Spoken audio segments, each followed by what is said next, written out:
Hey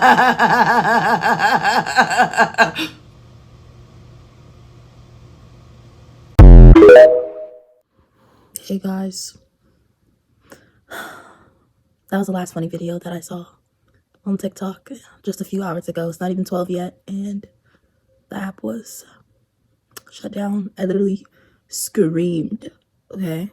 I literally screamed because this is just my final straw, you know? I'm gonna post the compilation of, everybody's feelings tonight and, what we should do moving forward.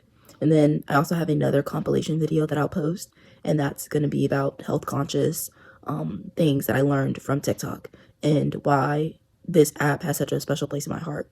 So I'll start with just the depressing compilation first, and then if you want to see my other compilation video on the things that I learned from TikTok, then definitely subscribe, turn notifications on, because I'll be posting that next week. All right, guys, let's all cry together. I'm going to be posting a lot, way more than I've ever posted, because it seems that this app will be banned in this free country that's for the people. And the reason I'm going to be posting a lot, because while I have this platform and this voice and this audience, I really need us to understand what's happening here, because I fear that they're going to ban TikTok. We're going to be upset for 2 weeks, and then we're going to say what we've always said, it is what it is, and we're going to go on about our lives. And that's why we keep fucking losing. Over and over and over and over again, we lose. By we, honestly, I mean the middle class. The majority of us, we constantly lose. Every time we get a crumb of a leg up, or enough of us get a touch of financial freedom, something has to come along and fuck it up. To the people that are 40 and 50 years old, are y'all not sick of losing? We're talking about an app. We're talking about a community. I don't know how many times I have to say that they won't do a fucking thing about the gun violence in this country, but they can prioritize banning an app saying that it's a threat to national security. You have a threat to your national security in your own fucking country. Do something about these goddamn guns. Do something about these goddamn insurance companies. Do something for the people here. Y'all worried about an app that we love. Y'all gonna take away something we love before y'all take away guns? Assault rifles? You need to ban TikTok before you ban assault. That's the reality we're living in. They'll ban an app before they ban a gun, because the app is more dangerous to them. It's not about data, it's about unity. They're losing their power over you because they can't confuse us as easily because we're so fucking connected. And they're mad that a motherfucker that doesn't look like them, somebody from a different country, is whooping their ass in this social media game, in this tech game, in this data game. They're losing and they don't like it. So they're saying, how can we get rid of it and paint a picture to where it's the right thing to do? It's crazy to me that they talk all this shit about China. China's this, China's that, Communist Party, China, yada, yada, yada. They banned TikTok in China. Y'all banning it here, so if Communist China does it, how the fuck is that not Communist America? You see what I'm saying? While this is a stream of income for me, one that I will dearly miss, and am annoyed that I have to put in the work to replace it, this is a lot of people's entire income, entire means of living, bro. And the government knows that. And there's no contingency like, oh, we're gonna take TikTok from you, but we'll give you these benefits since you lost everything. Nothing for that. They watched you build it, they watched you benefit from it, they watched you change your life, they watched you quit your job, they watched you do it. They watched you fully dive into TikTok, and then they snatched it from you, and they still want their tax money. It's illegal to be homeless, but the way you're making money to pay for your home, we're taking that.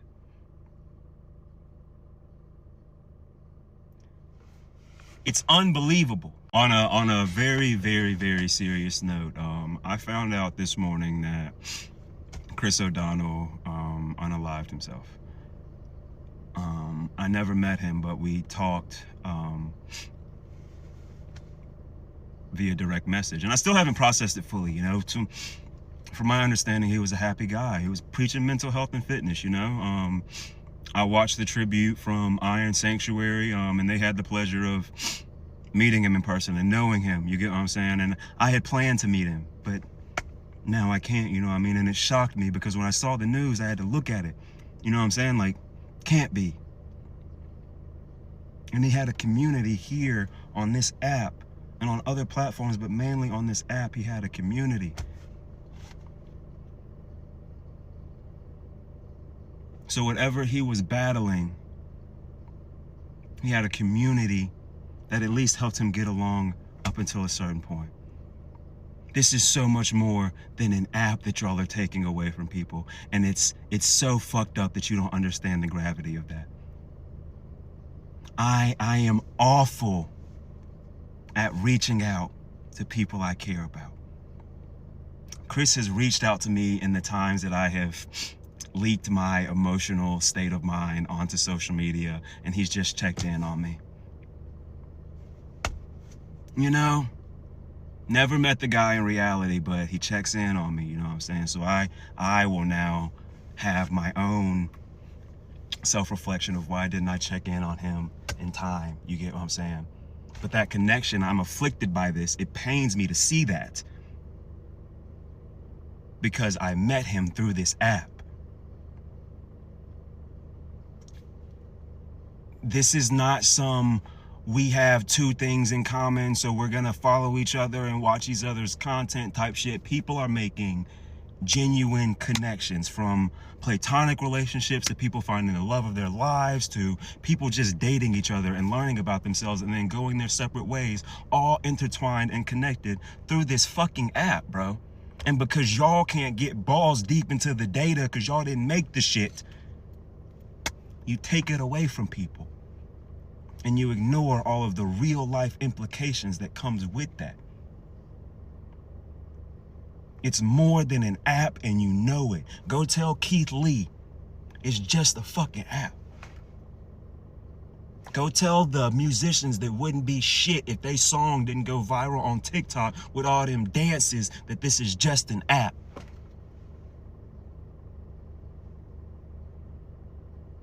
Go tell them single moms that didn't really know what the fuck they was doing, but there was a single mom who's been through it on TikTok telling them how to pre-make meals and do this for their kids and do this for this kid and where they can get discount shit at and how to manage their money and shit like that. Y'all don't teach them that shit. Y'all don't give them no help.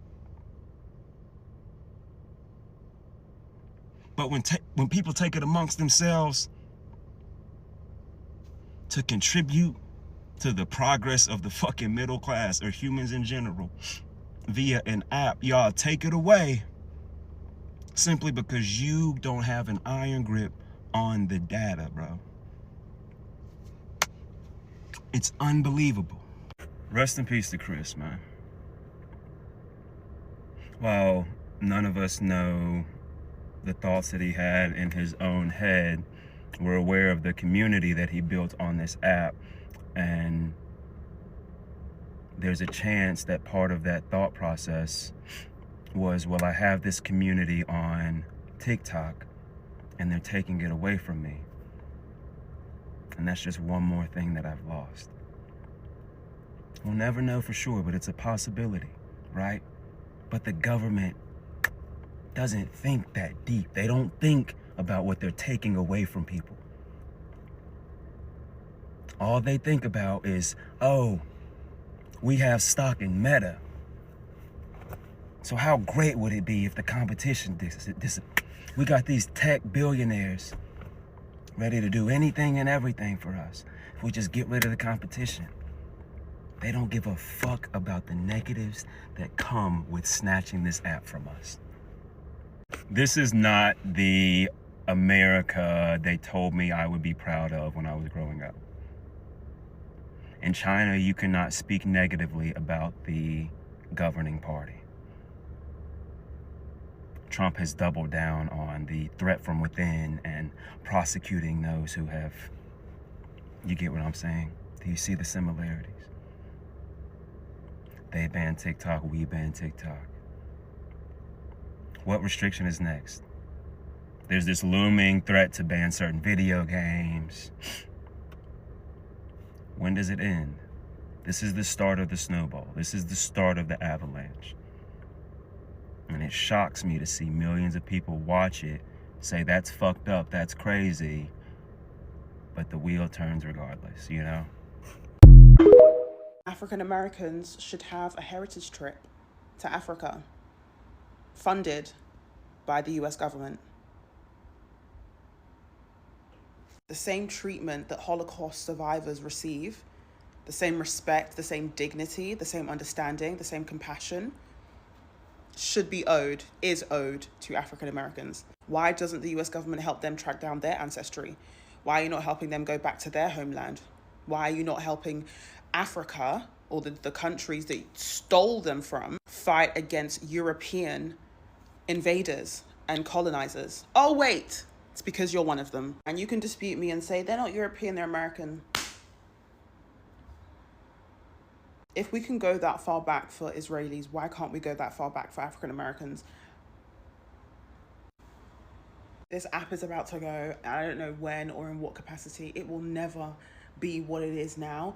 It will never be what it has been for the African Americans, for Black British people, for Black people all over the world, but particularly African Americans. They are being censored, and they are about to have, I pray this is not true, but they're about to have a really tough 4 years. And a lot of you co-signed that. And a place where they have been able to have their voice heard, where they have never, ever been able to have their voice heard, is being taken away. So yes, I worry for small businesses. Yes, I worry for those of you who will miss out on, experiencing different people in the world. I am scared for my brothers and sisters in the United States. The direction that country is going in shakes me to my core, and I don't give a fuck what you're talking about fear-mongering. You live on planet Earth. We live in a reality. If you are unable to be confronted with the reality that your actions create, then get the fuck out of here, because it seems like you guys only want to help when it's too late, once something bad has happened, instead of preventing. Please, sick of the bullshit. For decades, centuries, hundreds of years, African Americans have lived as third-class citizens in a country that they built. Their ancestors built, blood, sweat, and tears. They were bred to build that fucking country. And finally, in a short decade where they get some semblance of equality,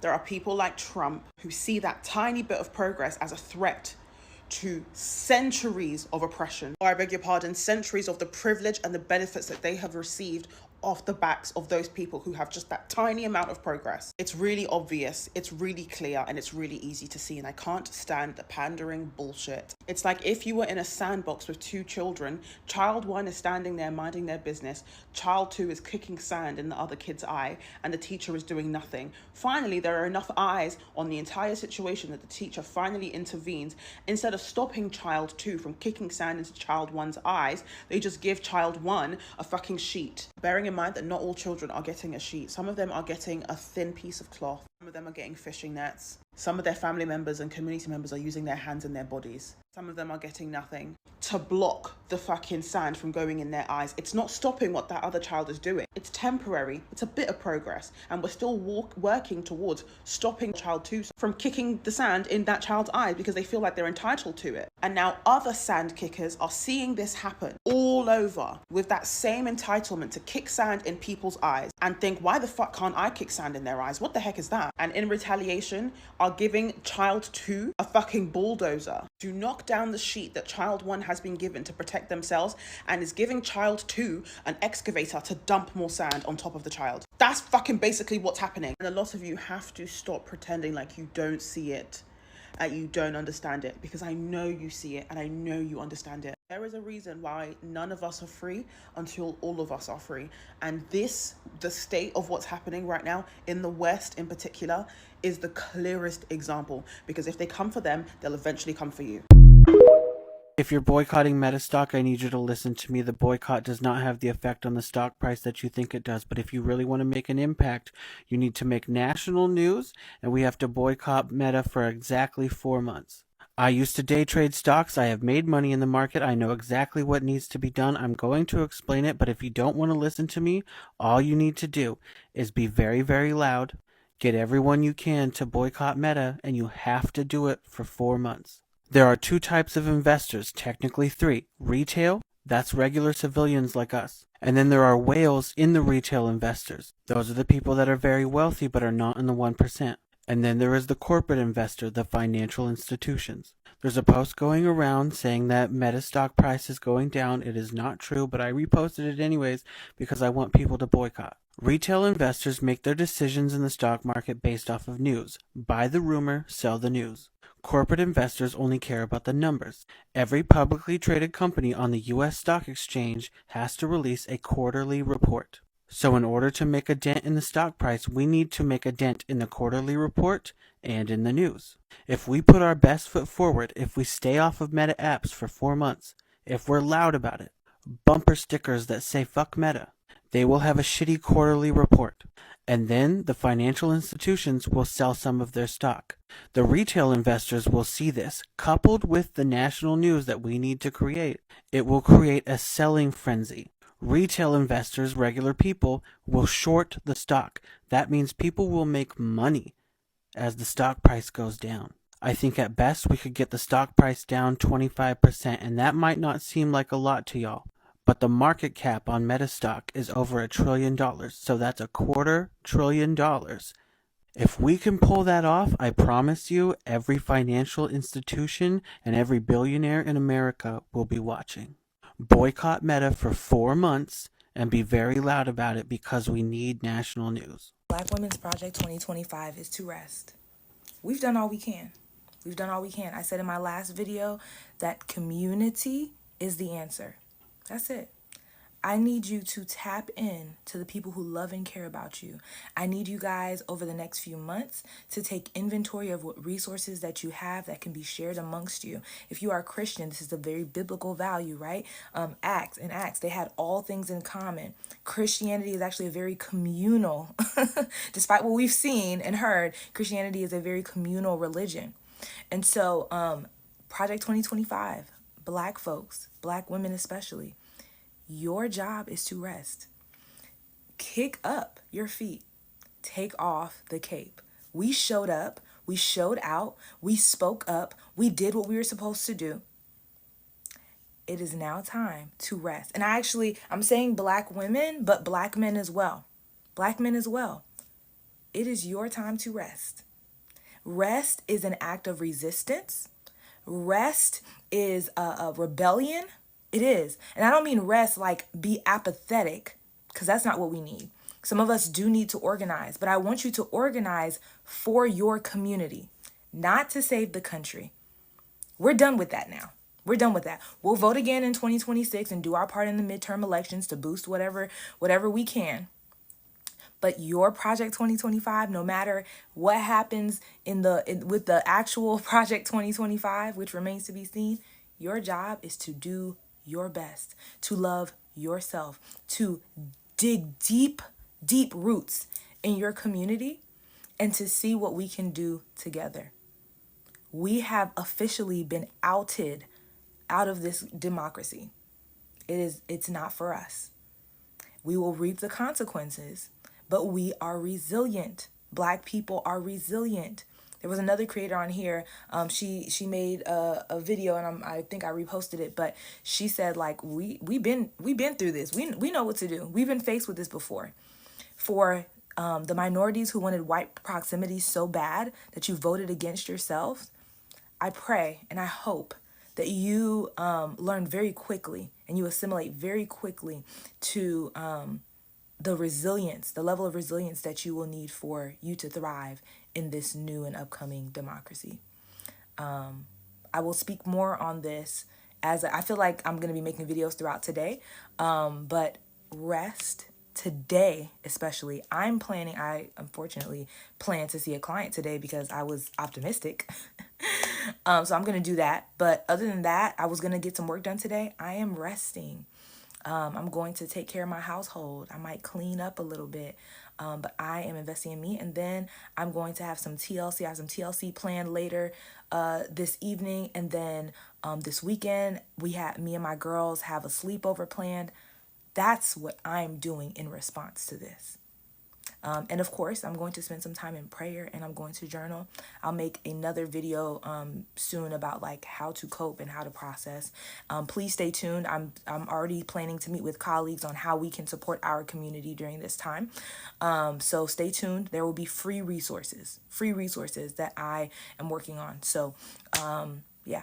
Posting more content like this. So if you're interested, please subscribe. Thanks for watching. Bye.